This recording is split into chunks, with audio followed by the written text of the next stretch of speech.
Hi students, so we're going to use our knowledge of solving equations to solve very simple systems. We'll come back to systems later in the year, but I just want to kind of introduce you to something small that you can do now. So all a system is, it's short for systems of equations. It just means two or more equations that work together.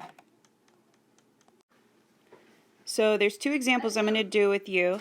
This first example, for both of them, the directions are to solve the system for the values of both variables. So if you look at these two equations, together they make a system, but they both contain an x and a y. And the equations that we've been working with lately have just had one type of variable. So this is new.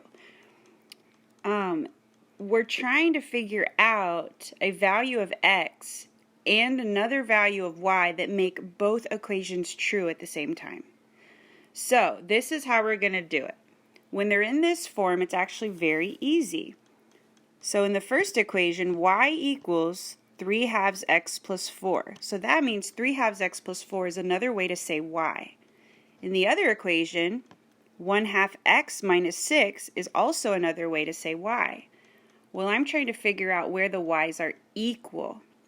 So what I can do is I can take both of these expressions and put an equal sign between them. Let me show you what it would look like. So we have 3/2 x plus 4. There's one expression for y, and that should equal the other expression for y, which is 1/2 x minus 6. So what we've done, we've gone from two equations that each had two different variables to one equation that has one type of variable. Now this type of equation we just learned how to solve. So we're going to go ahead and practice that. So just like before, we're going to draw our line under the equal sign. Step 1, distribute if you have parentheses. We don't. Step 2, clean up both sides. On the left side, I've got a variable term and a constant. They're not like. On the right side, I also have a variable term and a constant. They're not like, so I can't combine those. Step 3 is to get your variable terms on the same side. I know a lot of times students want to move the variables to the left, so we're welcome to do that. So that 1/2 x on the right, we're going to move it to the left by doing its opposite. In front of it, there's no sign, which means it's positive, so we're going to subtract 1/2 x from both sides. When you subtract 1/2 x from 1/2 x, you get 0.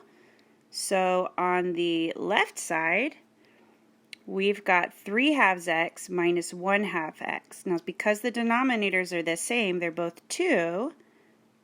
When I subtract, my denominator is going to stay 2. And all I have to do is subtract the numerators. 3 minus 1 is going to give me 2. And then I bring down the x. And then I bring down the plus 4.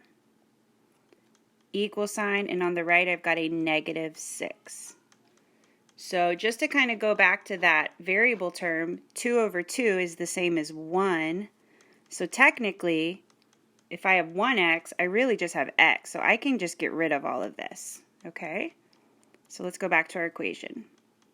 So now our variable terms are on the left. We've got to move our constants to the right. So that 4 I want to move over. Because it says plus 4, I'm going to subtract 4 from both sides. And on the left side, I just have x. Bring down your equal sign. On the right side, negative 6 and a negative 4 combine to make a negative 10.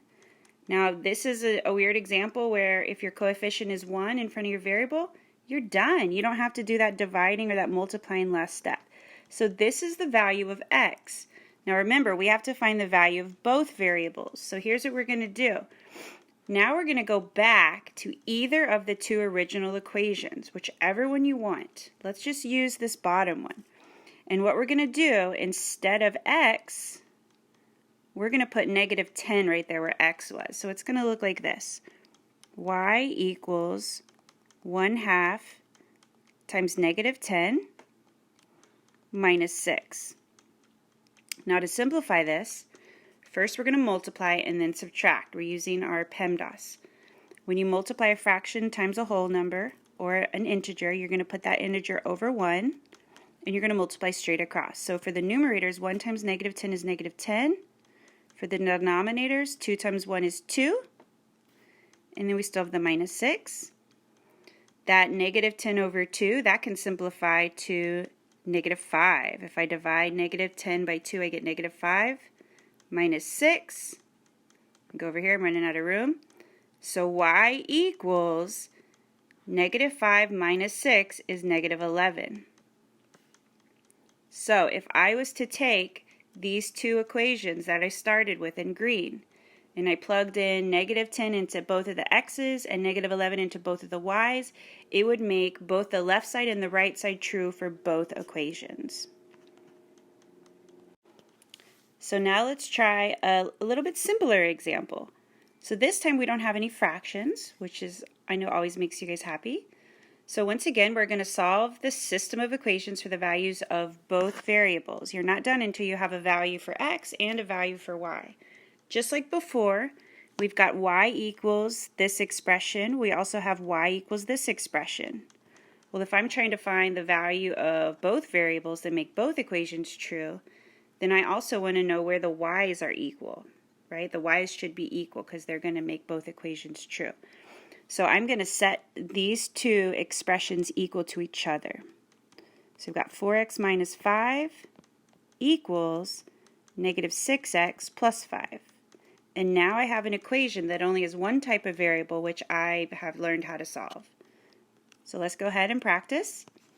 This stuff is not new now. This is old stuff. So we're going to draw our line under the equal sign. Step 1, distribute at 5 parentheses. No. Step 2, simplify both sides.